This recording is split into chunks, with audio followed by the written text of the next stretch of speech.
talented songwriter. How about Beth?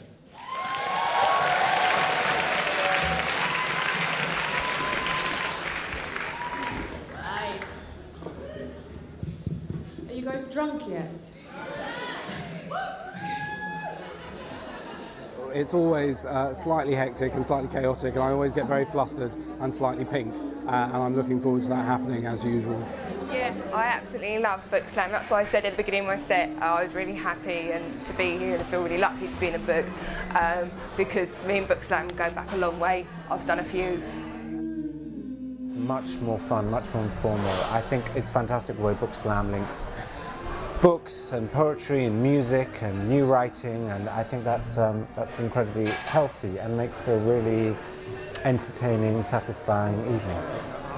Dangling by her side, and I knew that she was dead, and that this was my fault, and that I'd killed her with Scott Joplin's The Entertainer.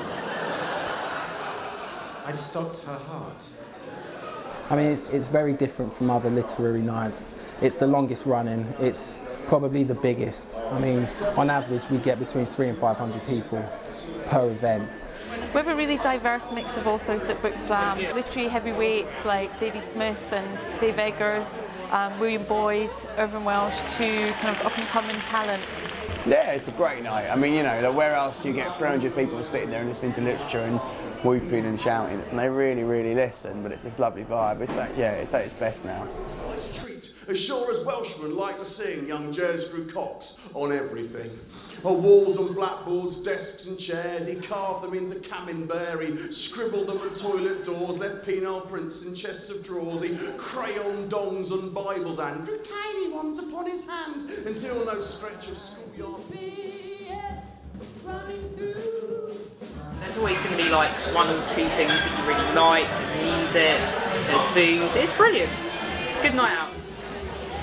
I come to Book Slam now because it's Book Slam, because I know whoever they have are going to perform brilliantly. It's an exciting evening. Yeah.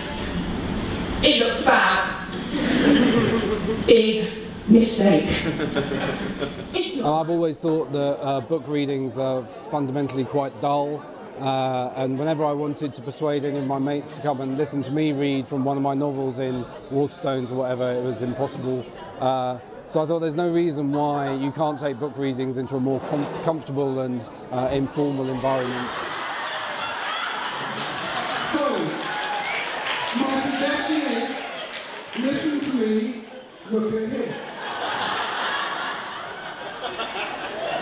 We've always wanted to expand and do different things, and the natural thing that we thought could work and which we are plugged into every day is publishing a book.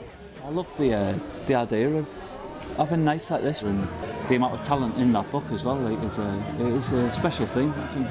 I think there is a real potential to do something interesting. We have an audience who are interested in what we do, so I think to some extent it was a natural process. To some extent it's a huge, absurd gambit on our part. Yeah, it's an exciting evening. Yeah.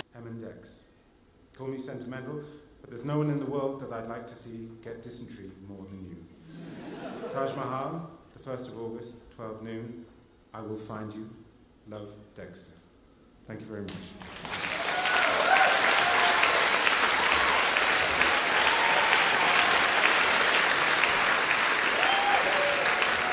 David Ingalls, give it up!